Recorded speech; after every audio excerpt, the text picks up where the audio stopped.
And our talk actually will be about fathers today, so that's why we chose the topic. But before that, we wanted to remind everyone that next week, on Saturday, June 21st, we're having our 10-year celebration at FSS. It won't be in this location, it'll be in a community center close to Chinook. It's called Meadowlark Park Community Association. It's on 58th Ave. Pretty close to Glenmore and Elbow Drive there. And yeah, we hope to see you all there. If you could RSVP with Jules, that'd be great. And just so we can get a head count, and it's at 3 p.m. from 3 to 5-ish, I believe. So. And deadline for ordering the t-shirts? Tomorrow. Tomorrow? Tomorrow, guys. Please. I asked him, he said, yeah, it could be. It's not on this. There's a form, Marco. It could be. I need to check which one am I planning. But deadline tomorrow. So they ask up to 5 business days to make the t-shirts. So if you guys can let me know or Jules by tomorrow, we would appreciate that. I'm gonna send an email to you, okay? Paper trail. Good. Awesome. So as I said, today the focus is the dads, the fathers, the parents. And to start off, we usually start with a text. And it's from a book called Stand Up and Go, I guess. Levantai Seguir, from Chico Xavier through the Spirit Emmanuel. And it was a book written in 1992. It's a pretty recent book, actually. I was quite surprised.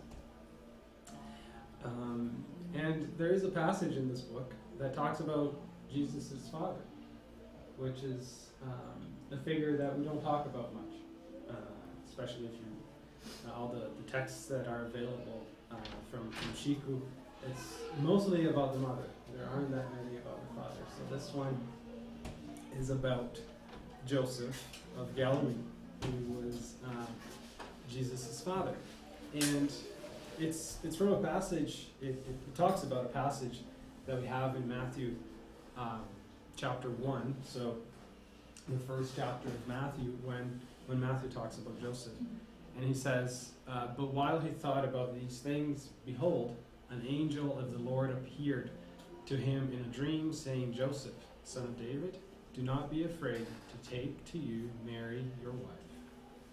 And then Emmanuel now will bring us a bit of a reflection about Joseph. He says, in general, when we refer to the male figures who moved within the glorious framework of Jesus' mission, we focus on the shortcomings of his companions, concentrating almost exclusively on the final scenes of his journey through the world. However, we must acknowledge that alongside ungrateful beneficiaries, indifferent listeners, cruel persecutors, or wavering disciples, there was one complete man who welcomed Jesus, offering him a heart without stain and a clear conscience.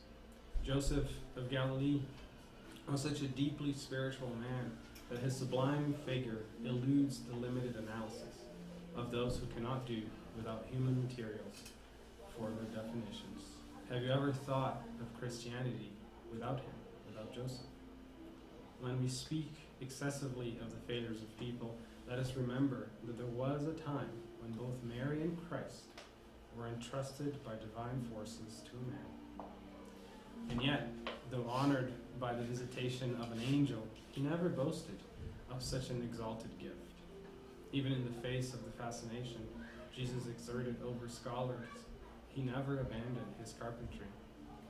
The world holds no other records of his actions except those where he obeyed human duties, fulfilled a decree from Caesar, and those that show him in the temple and at home between worship and work. Without any prominent status, he gave Jesus all that he could give. To him, Christianity owes the threshold of its first hour, and yet Joseph pass through the world within the divine silence of God. So here's some words about Joseph, and we'll do a little prayer and then start our talk. So, elevating our thoughts, our feelings, through our Master Jesus.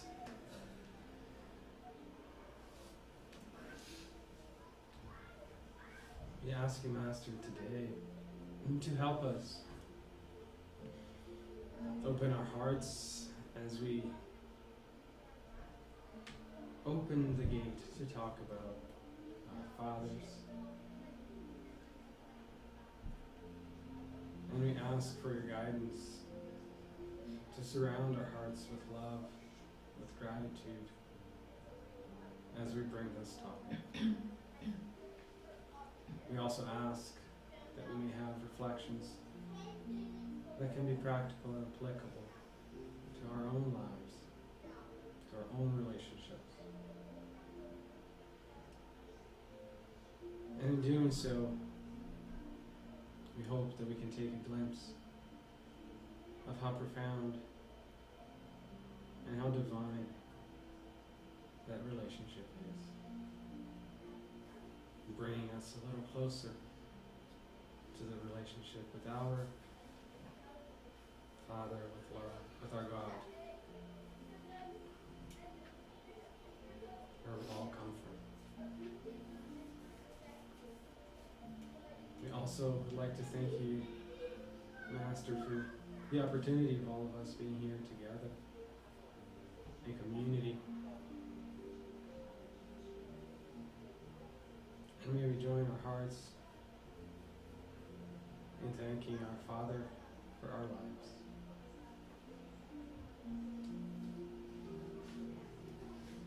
May your love, Jesus, surround our hearts with light and protection. So be it.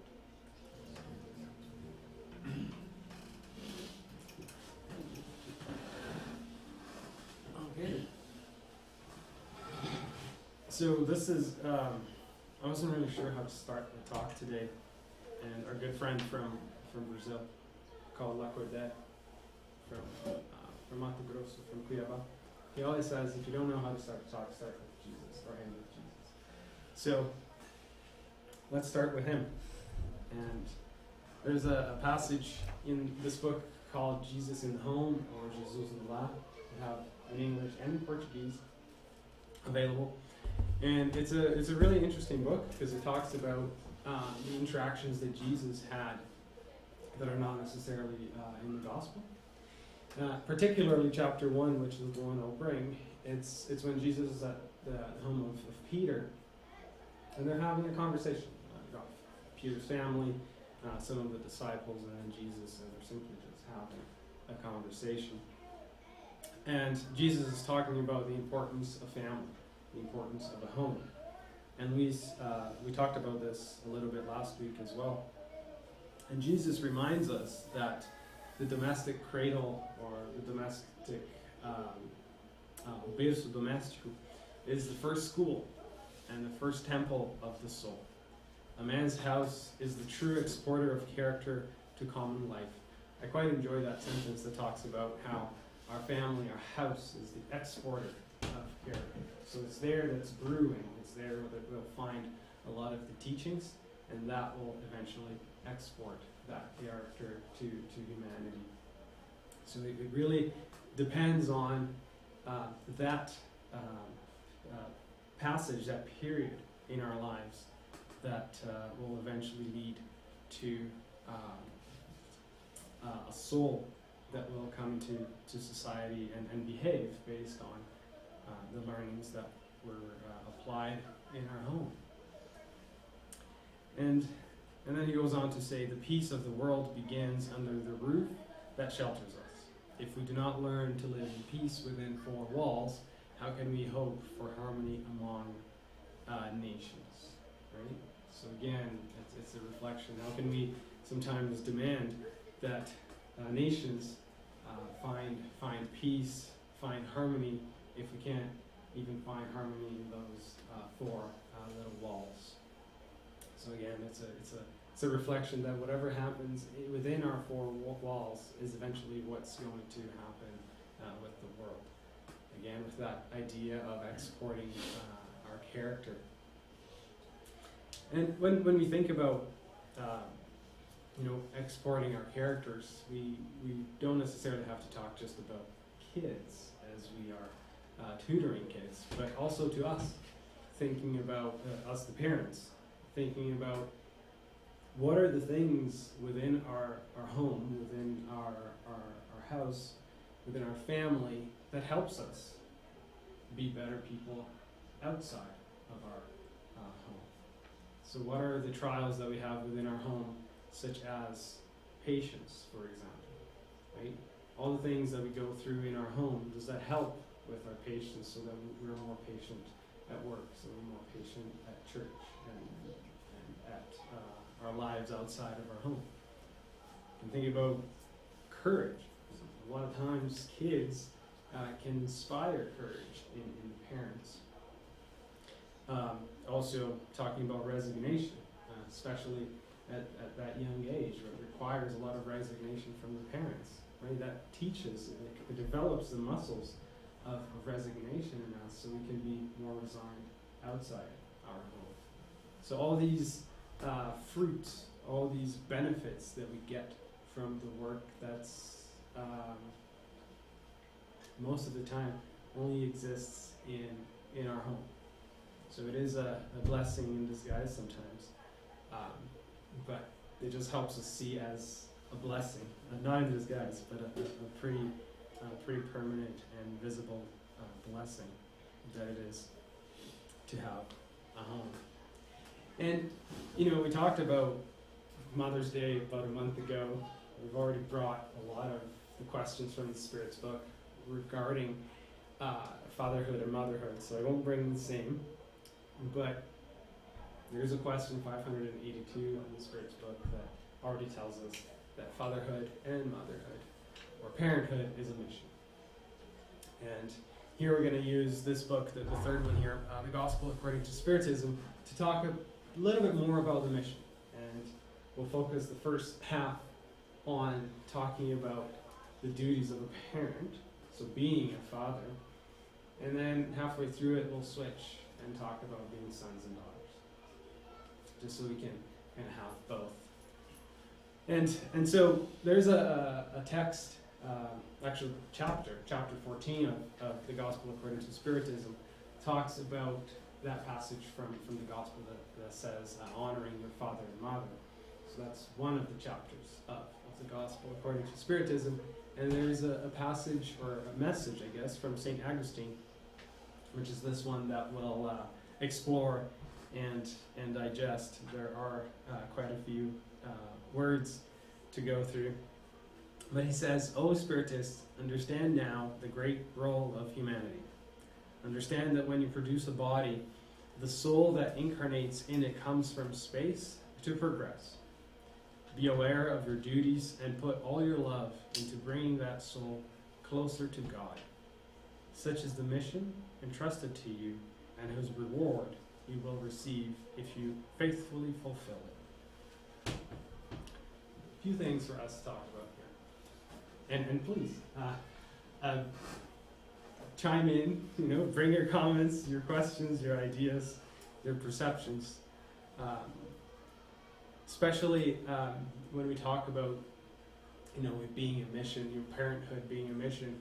I really like when St. Augustine talks about the purpose of parenthood, which is right here, when he says, "Be aware in your duties and put all your love into bringing that soul closer to God." What does that mean, to bring the soul of your child closer to God? What do you think that could, what do you think St. Augustine was alluding to when he said that? Is it to, bring your child to the Spiritist Center, to evangelization? Is that it? Is it part of it? Could be. Could But be. I think ultimately, more generally, it's to live as virtuous and as, you know, good a life that you could, which if you extend it to its conclusions, you're more and more in alignment with the divine laws and laws of, you know, general love and goodness to those around us and to our relationship with the Almighty Father, God. There you go. Really good. So yeah, you know, bringing a child to the Spiritist center, is that part of it? Absolutely. Is that all of it? No. Right? It helps certainly the child, you know, have that routine, have a time and a place also to learn about God, and also see people who think alike and learn together. But like Attila said, if we were to think not even about our kids, but about ourselves, how do we get closer to God? How does that work? You know, is it just praying and hoping that He'll be close to us? Or is it, like you said, for us, you know, at this level here of evolution, us perhaps not understanding God fully, the best way for us to bring our souls closer to God or to have a grasp around God is to learn about the divine laws and do our best that we can, and do the best that we can to be closer to those divine laws, to behave as much as we can close to those divine laws. That in its essence is to bring the soul closer to God. And then I'm not sure you're going to cover that, but if you are there learning about God, how to be closer to God, and understand the importance of virtues, for example, and work this within you, you are consequently passing this to your kids. So. Okay. What's usually the best way that a kid learns? Right? So it is by our effort to be closer to God that eventually will also bring our kids closer to God. In any way, shape, or form, are we really, you know, a perfect spirit that already knows how to live by all the divine laws? But it's the effort that we're showing to behave closer to it. That's what our kids will learn. And the other one is the last sentence when it talks about, you know, such the mission entrusted to you. So, you know, if we work towards bringing our kids closer to God,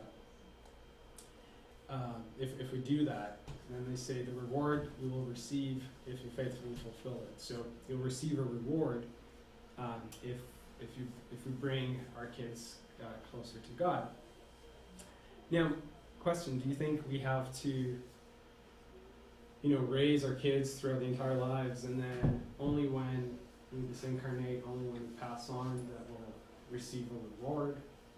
Is it only happens then, or only happens when our kids become adults? When is this reward? When do we get this reward? Because it's throughout the journey. Throughout the journey, exactly. And what do you think that reward is?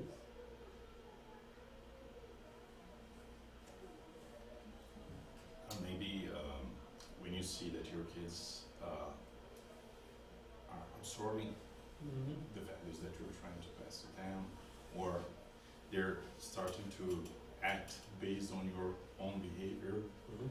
So this is one of the best things I've experienced. Like when you see that you're affecting the way that the kid is acting, that's to me is a reward already. And you can feel that, right away. I think it's sometimes also the inner peace and serenity you feel of making the right decision, even if your child doesn't really like it, but you know that you did your best to set them straight. And then later, if they're following you, like the feeling increases, but like sometimes it may not feel like a reward, but the serenity that comes with, I know I made the best decision or gave the best piece of advice. To me, that's also a reward. Because just like our children, we are also trying to get closer to God. Absolutely. And as far as giving this reward, right, this is not necessarily, you know, a star that we get, but it's rather our conscience realizing that yes, you did what you're supposed to, and as a result, the feeling of peace, the feeling of serenity, it just simply happens, right? Because it's basically your conscience approving of your action. I guess a sense of fulfillment also. Absolutely. Yeah, because the older they grow, they have their own ideas, and sometimes regardless of what you try to teach, they will make their own choices. So sometimes the reward comes in the sense of, I know that I'm advising and guiding to the best of my ability, but then at a certain point, like we adults, in regards to our parents, that's the best I can do. And I'm always here whenever you need me. Sense of validation, I think, certainly. I mean, this idea that, building on everything everyone said, you as well, Renata, you know, just feeling you did the best and the serenity that comes with that. It's almost like a virtuous feedback loop, you know, that you put it out there, and then it sits how it does, but then when you see the fruits of that, it feeds back to you, and then up and up and up it goes. So it's self-reinforcing in that sense, which goes back to what you were saying also about fulfillment. And the beauty of it is that we don't have to wait, right, for them to be adults or for us to synchronize to get the reward. That happens, like you said, it happens every day, right? Especially when you have a child. I think the reward is like when you see that the children, they are going through milestones and they're like behaving as supposed to throughout their lives, and you become unnecessary in a way that they can make their own choices. They can go to the road and you say yes, like they're safe and they are behaving as like not as spirits, as Christians, as Muslims, or like, but they are behaving in a way that all the virtues, the respect, the kindness, the goodness is within them, and there is no more need to worry. And then it starts all over again, right? And your kids become parents, and then it's just wonderful, right? Exactly. That's beautiful. Thank you. That's exactly it. And in the same message, it might be a little bit of a slap in the face here, but sometimes we talk about whether or not it's a difficult mission, and it's challenging, right? And St. Augustine, he says that the task is not difficult, or as difficult as you might imagine, because it doesn't require worldly knowledge, because both the real wise person or the ignorant, they all can have kids, right? It's not like you need a degree to have kids. Anyone can.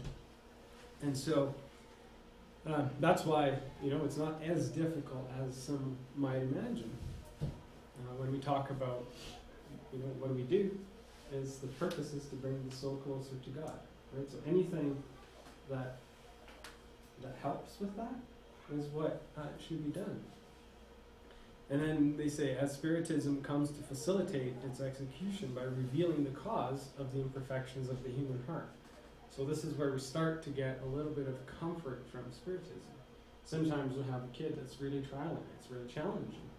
And understanding, or having the idea about reincarnations, right? That child hasn't started their life in that time. They bring a lot of baggage from before, especially the relationship, right? The reason why that child was put in our families, there's a big reason for that, right?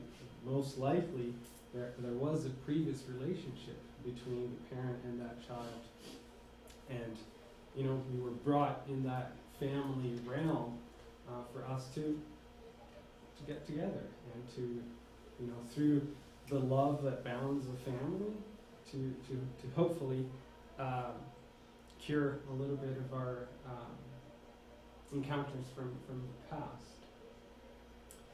And also reminding ourselves that we choose the families that we are part of. We accept the families that we're part of. So again, it wasn't just by chance, but there is a very specific reason, right? And just knowing sometimes that there is a reason, perhaps not understanding what they are, but just knowing that there is, and it is for the benefit of the child and of the parent. It just helps us go through the challenges. And then he says that God does not impose trials beyond the strength of the one who asks for them. He only allows those that can be fulfilled. If someone fails to fulfill them, it's not because they lack the capacity, but because they lack the will. So, not only did we choose the kids that we have, but it's also the kid that we can help. It's also the ones that, with the tools that we have, that we will be able to do or to carry out our mission, as they're saying here. We wouldn't get someone who trials us more than what we can handle. It just helps us through the challenges as we go through them. Peter, Yeah. just to lighten up the mood, in that sense, a few times when my kids were younger, they tried. You know, the same line that their friends would say, I didn't ask to be born. And I used to say, this doesn't fly in a Spiritist house. Because you did. You begged. And I accepted. So we're in this together. Yes, exactly. That's it. And you're like, oh, I didn't ask to be born. Yes, you did. You begged. Exactly. You might not I'll remember keep that on my if you waving didn't days I experience never have it. kids. So yeah, I said, in a That's a very good Spiritist point. house, this line doesn't work. Doesn't work. Yeah, try again. This one won't fly. Actually, you do. Yeah.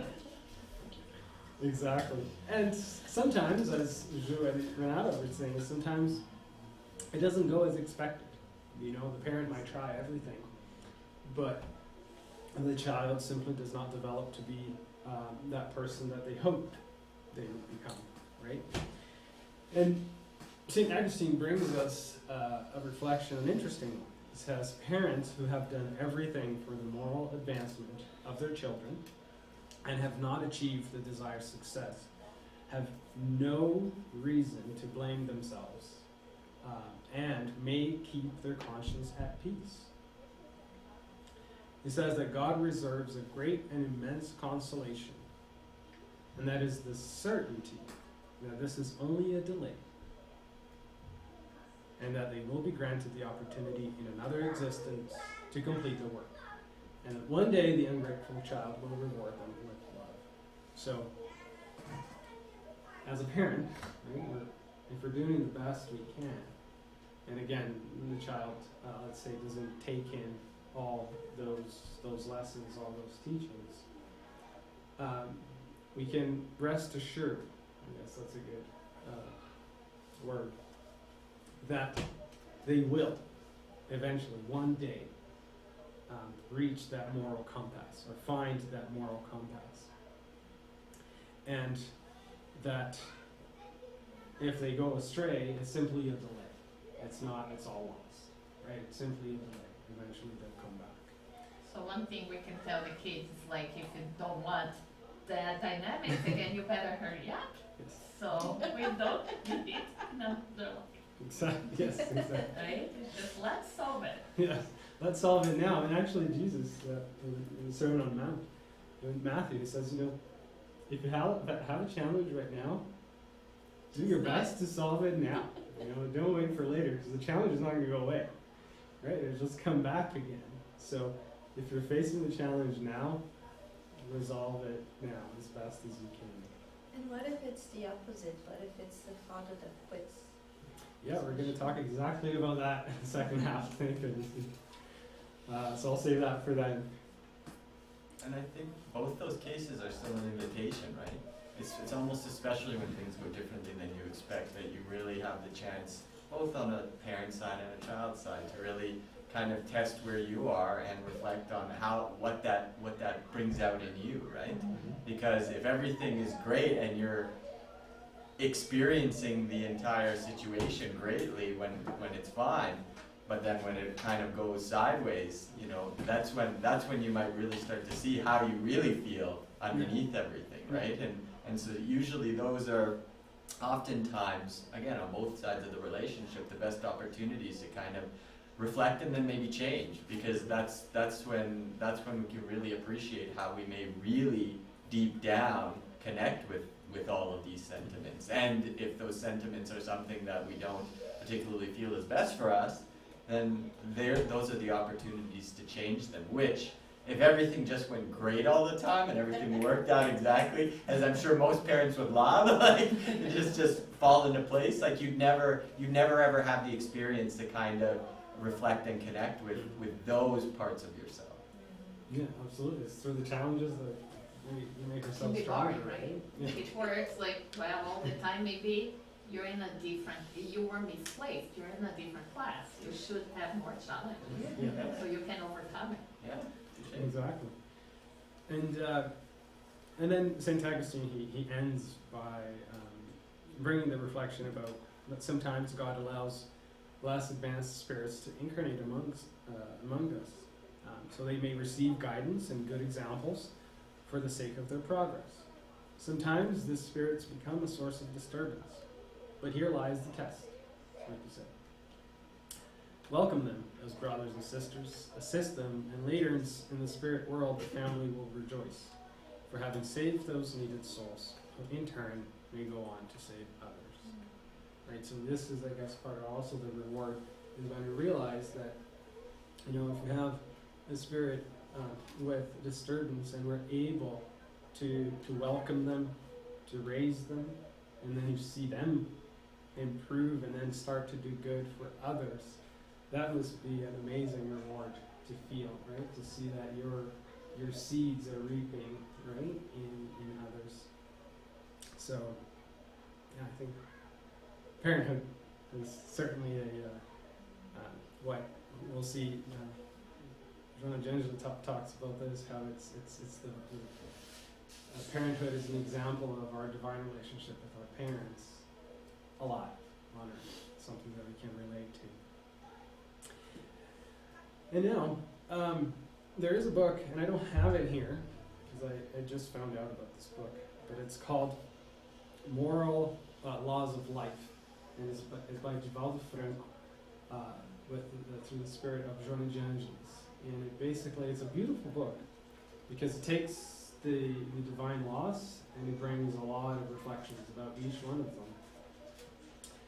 And this one brings, chapter 16 brings about the parents' duties, and then chapter 17, the one right after, brings about the duties of the child. Right? Because we love talking about the duties of the parents, but sometimes we forget about the duty of the child. And that's why we'll look at both here today. So just to end talking about parents, Joanna, in this book, she's very, how would I say, very direct. She doesn't leave much for interpretation. She's very clear in what she's saying. She says, spare no effort in the education of your children. Right? Simply put, right? It is a mission. It requires a lot of work. But it can also bring the same amount of reward, right? The work that you put in certainly will reflect in the reward that you can feel. It says, parents take on commitments and duties even before the cradle, with those who will come as their children, which must be fulfilled. So again, like Renato was saying, right? We chose. We chose the family that we live in. We knew it. We weren't surprised. And they say, since they also serve as instruments of personal redemption before individual conscience and the cosmic law that governs the phenomena of life in which we are all immersed. So here is where we can see Joanna talking about, yes, we choose our kids, and the purpose, right, is for us to help that kid to grow, is to guide, is to tutor. But at the same time, they serve as instruments of personal redemption, right? And this is what Attila was talking about too, is how much raising a kid helps us parents grow. It's immense, the amount of growth that happens sometimes exponentially, right? If it weren't for a kid, we probably wouldn't evolve that quick.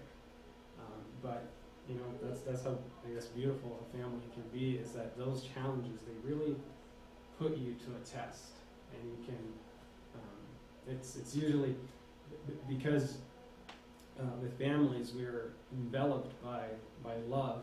Love is that force that makes us, you know, do it. If you were with someone else, you might not have that level of redemption, resignation that we would with a child, right? So love really fuels us to do things that we probably never thought we would. So that just comes to show not only the importance, but also the profoundness that a child can have on a father. And we say, yeah, before individual conscience, but also the cosmic law that governs phenomena. So not only is it something beneficial to the parents to raise a child, but also to the society, right? As we're raising a child and as we do our best, that's also impacting society, like we talked about before. And yeah, that's all I wanted to bring about parents. That's it? That's it. So it's pretty simple, right? Easy peasy. And before we start talking about kids, and I brought this a couple of years ago, as I was searching for images to show examples of fatherhood, it really struck me. It's because when we look at these pictures, it's something quite profound. When we look at a picture, obviously these are called like the picture perfect moments. But in the pictures, you can see how it speaks not only for 1,000 words, but also for 1,000 feelings. Because just by seeing a child with their parent, it sometimes, you know, it brings a lot of feelings within us. And that's just to show how profound that relationship can be. Having said that, even though these are picture perfect pictures, picture perfect moments, not all of us have had those relationships with our parents, right? They might be not there. We might have had a really tough relationship with our parents. So, you know, we might have not experienced this, but these pictures might show us what's possible, even though we haven't experienced that in this lifetime. And we know that eventually will come, right? It might not be this one, but it could be the next. So this is an invitation from sons and daughters having a father, but also as a father having sons and daughters. And it's just, you know, 10 little pictures, I think, that we'll see. And no song or anything, but while you're looking at the pictures, I'm just going to say a poem here that I quite love. And it was a poem written by Andrea Bocelli, who's an Italian singer. And in 2001, he released an album, and there was a song there that talked about becoming a parent, because he became a parent in the late 90s. So he wrote this poem based on, or he was inspired to write this poem from when he first encountered his son and held him close to his arm as a newborn. So the poem goes like this. It says, while like a giant, proud and happy, I take my baby in my arms, fragile, innocent, and alive, and like a little bird pushing against my chest, abandoned, quiet, and safe. For an instant, almost sweetly, my destiny appears to me like a dream, and I see myself old and surrendered, seated there near the coal fire, waiting for the evening with the anxiety of a child, just to see him coming back home, his gift of a smile, his words, and kindness. It's like a promise that can solve the enormous joy of one of his caresses. And then I wake up, and I've already forgotten that inside of me, that kid's trapped soul advises me that this newborn child is already more important to me than that of my own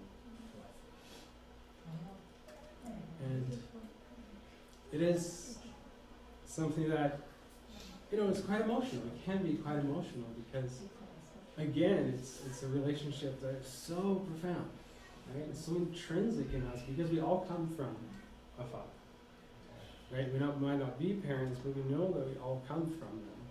And even if they're not part of our lives today, we know that we have our great Father that we can resort our relationships to.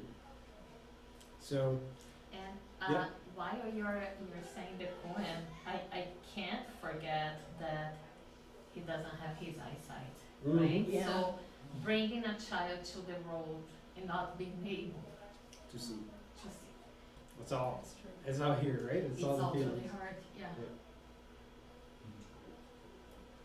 You will never know how they look like, Yeah. or how they change, or who they become, like physically. Yeah. And someone who can't see them can be inspired so deeply Equally as well, inspired, yeah. right? Absolutely. So it just reminds us that it is a pretty profound relationship. And now bringing the duties from father to the child. So as we might not all be parents, but we certainly are sons and daughters. We certainly have parents, even if we haven't met them. We know we do have them. And here is interesting because when we think about the 10 Commandments, right, from thousands and thousands of years ago, this is one of them, honoring your father and mother. So this comes from thousands and thousands of years ago. This is not something new. And it's funny that the 10 Commandments, 80% of them, the majority of them, it's all things that you shouldn't do, right? This is one of two that talks about things that you should do. And they say, honor your father and mother so that you may live long in the land of the Lord. So, Jesus also recites this back again in Matthew, talking about the importance of honoring a father and mother. And then if we were to bring this back, to the mission of being fathers, right? It's to bring your kids closer to God. And that also applies to the importance of kids to be able to, actually, what am I trying to say? Right, now I remember, sorry. How do we honor our father and mother? That was the purpose. Any idea? Respect them. Help them. I think understand they are also imperfect spirits. Yes, that's a really good one. That's a very good one. And if we were to bring back, right, the mission of parenthood, that as parents we should have a virtuous life. The best way then to honor our father and mother is to do that, or to use our lives to be virtuous, to use our lives to become better people, to live our lives trying the best we can to live by the divine laws. So that would be the best way to honor them. And as we learn the divine laws, we'll see the respect is there, right? We see that honor is there. There's many virtues, right? Or actually all the virtues are there. That would be the best way to honor them. I came listening to a lecture by a lady where he was talking about the difference between being independent and indifferent. Mm-hmm. So being independent from your parents will allow you to actually take the road back to help and support them as they age. Mm-hmm. But being indifferent, thinking that they don't need us, that they're fine just like they always were, is very different. So being independent but still caring. Yes. Thank you. That's good. Yeah, I'll bring that back in one of the slides. Thank you. So in that same book from John Evangelist, when she talks about the moral laws, right, like I said before, right after duties of a parent, you got duties of a child. Or duties of children. And he says, and I love this passage from John Evangelist, because he says, no amount of gratitude can truly repay the fortune of the opportunity granted through reincarnation in the physical body. This is telling us that just the fact that our parents made us, they gave our body, regardless of what's then after we're born, right? Just the fact that we got the opportunity to come back with a body, that in itself is already more important, or already deserves an immense amount of gratitude, regardless of what was done after. Just the fact that we got the opportunity to live again in itself is already worthy of a lot of gratitude. Shona goes on to say that no amount of gratitude can truly repay. She says, she even goes beyond to say that no matter what you do, no matter how you thank your parents, no matter how well behaved you are, no matter what you do, right, nothing can kind of repay them for just the ability to come back to the physical body, right? So that starts, that might bring some feelings and of justice and fairness and things like that. But even though if we haven't met our parents, just the fact that they made us, in a sense, that in itself is already enough for us to be grateful. And maybe that even takes a more significant meaning in today's world, where there's so many opportunities to stop that process if you want to. Whereas, even 100 years ago or 150 years ago, those circumstances were very different. Mm-hmm. And they, nevertheless, the circumstances of those parents chose to follow it through to we're here now, right? Exactly. So it perhaps, like you said, it shows even more of the worth of that outcome. Mm-hmm. Absolutely. Maybe just another opportunity for, and you mentioned this, Carol, you were saying this too, like to respect and to honor, and ultimately as part of the divine laws to just love them.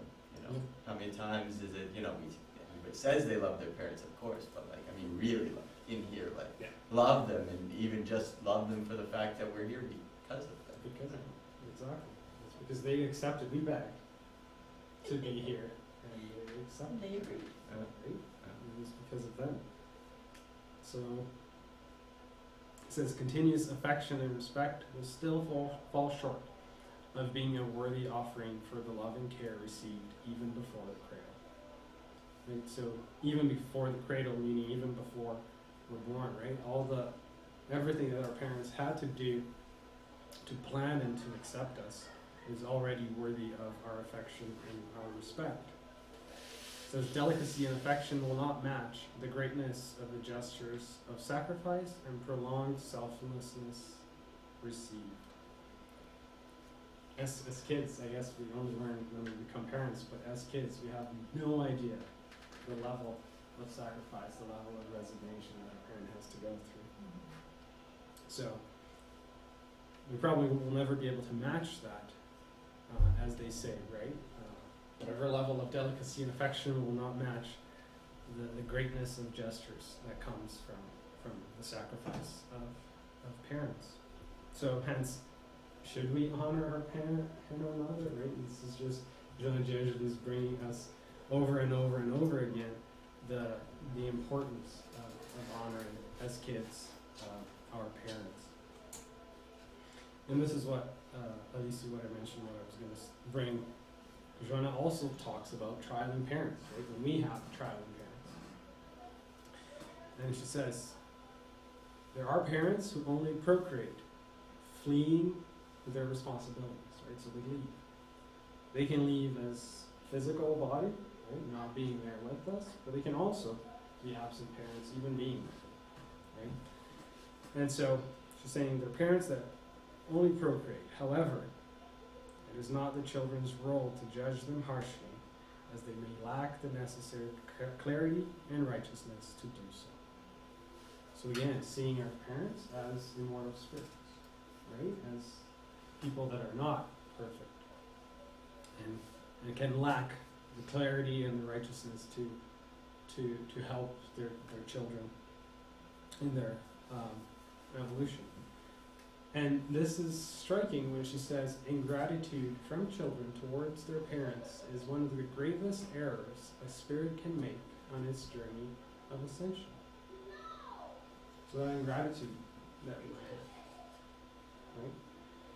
And these are not perhaps easy things to go through, because we know that the relationship with parents is really deep, right? And it didn't start here. It comes from past lives.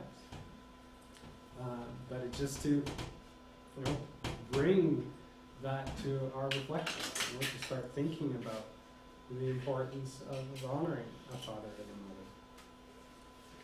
a mother. She says, love and respect in our parents, the human manifestation of divine parenthood. So this is where she's mentioning that, the manifestation of divine parenthood is shown in our parents, and for that alone, they should be worthy of love and respect. Keeps going, when they are strong, be their companion and source of joy. When they're weak, offer them protection and help. While they're healthy, gift them with happiness and consideration. If they become ill, give them devoted care and valuable support. In every situation or circumstance, in maturity or old age, cherish those who gave you the body you use for your path of evolution. That is the least you can offer them, and an expression of the duty you're entrusted with. So children have duties too, right? It's not just the parents. And so, this is Joanna being pretty direct and inviting us to reflect about the own relationships that we have. Any thoughts? It's pretty deep, right? And we're going to bring some consolation as well. To the point you just made, and actually I think the picture speaks to it, and I was just had this inspiration about how kind of perfect this entire, I guess, choreography of life is, and even like how it all progresses so maybe wonderfully. We often talk about the fact how parents, they bring a child in, and that child is so fragile, so weak, so vulnerable, and that is typical, and it's somewhat common for us to experience because it's been the same throughout the course of our human history. A child always entered, in recent evolutionary history, has always entered the world with requiring a great deal of care and consideration. But as this passage, Joanna De Angelis just says, and the reality of the picture is that in today's world, and this is a fairly recent development, is that parents now, if they live the fullest extent of their lives, come back to a place where they end up there. They end up with the same fragility and vulnerability and weakness, especially if, as most of us want, they live to a ripe old age, where they need that devoted care and support. And who better to give it to them? Exactly. And the invitation to give it to them than the very same people who receive the same consideration, ideally, but at the time, or even if they didn't, or that would have received it had they have participated in the activity the same way. And at any other course of human history, other than probably in the last 100 years, we wouldn't have had that opportunity, because parents simply, on average, did not live long enough for them to fall into that situation. But now they do. And so this life, this moment, this experience is singular in that sense. And had the earth not regenerated to the point where it had figured out a way to keep people alive that long, we wouldn't ever have the blessing of that chance to go over to that old man and bring him coffee, because he wouldn't have even been there. And so what a gift it is today and now. Yeah, thank you. Absolutely. And it is, like you said, it's a cycle, right? So it provides a great opportunity for kids, for children as well, right? To now learn the other way and be able to repay some of what you gave. Now, it's a little tougher when you're far away. And, we talked about this a couple of years ago. And brought this slide because it's pretty common to a lot of us here, all immigrants, right? A lot of our parents are not here. So, and to your point, Attila, Allan Kardec in the book Gospel According to Spiritism, he says this, right? Honoring your father and mother does not only consist in respecting them. It is also to assist them in need, and is to provide them with rest in old age. It's to surround them with care as they did with us in childhood. Sometimes that's not possible. Sometimes we might not be here. Oh, sorry, they might not be with us. But the reflection, I guess, that we can bring is around the word care. Immediately when we think about care, we think about being there with them, constantly. Again, that's not possible. So what are other ways that we can still care for them while still not being there? Emmanuel brings to us a reflection when he says, he's talking about the mother, but we can talk about fathers as well.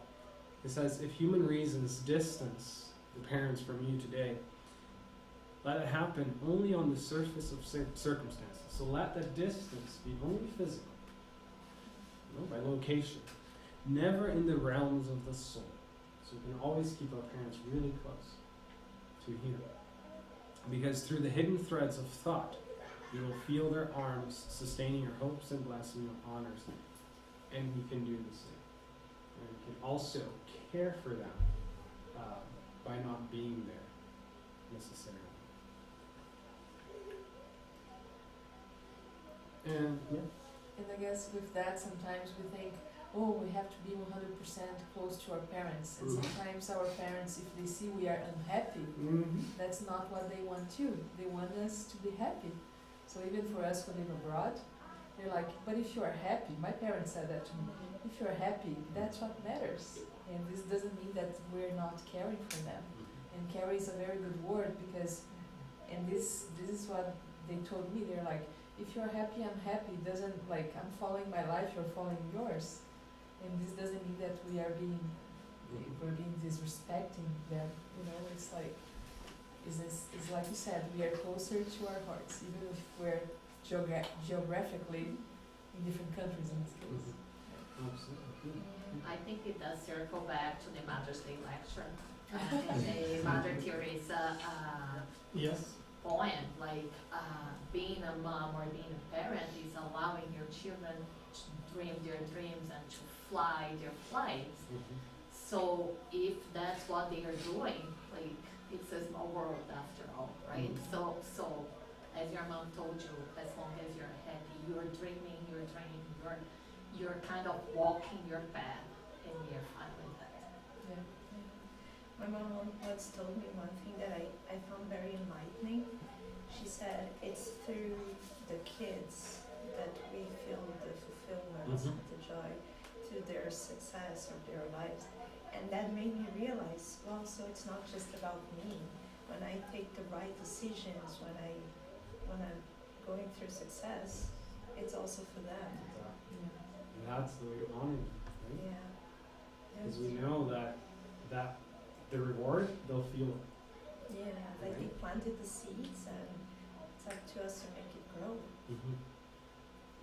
Yes, thank you. So what if we missed our chance? Can we miss our chance to honor them? We would have other ones. Exactly. And not only that,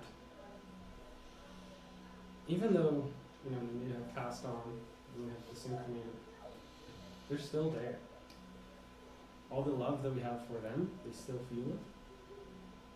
All the love they have for us, we can still feel that. So even though we might think we missed a chance, we actually didn't. We can start now if we want to, because they're still there. Even though, again, even though the location is not necessarily there, even though they're not incarnated anymore, they will still feel all our gratitude.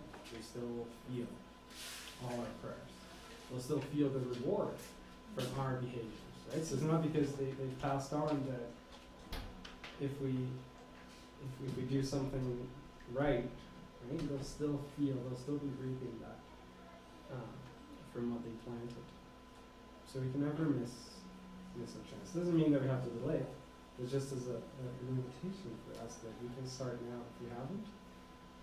And if we have, it's just another invitation to continue. And that's the consolation that Spiritism can bring to us. That it's never too late. Yeah, one quick text, just in. And this is, again, from Emmanuel. He says, seek to help and support them with abnegation and tenderness. Now this is parents. Even if it costs you all the sacrifices, because of the exact moment when your conscience tells you that you have done everything to enrich them with education and work, dignity and joy, you will have conquered in silence the enlightened certificate of your own liberation. Again, it's that reward. Right? It's that feeling of joy, of peace, of liberation from having done the job. And that's all. It's noon already, so. The kids have something. Oh, right. Oh. Right. Thank you, Victor. Yeah, thank you to Always the parents. crying on Yes. Father's Day. I'll remember that. I'll remember to bring tissues next time. Tissues Yeah, next mine time. is Father's Day. It's usually. Oh, there's tissues there, guys. Right. Pasta. Yeah. That's great. But yeah, it's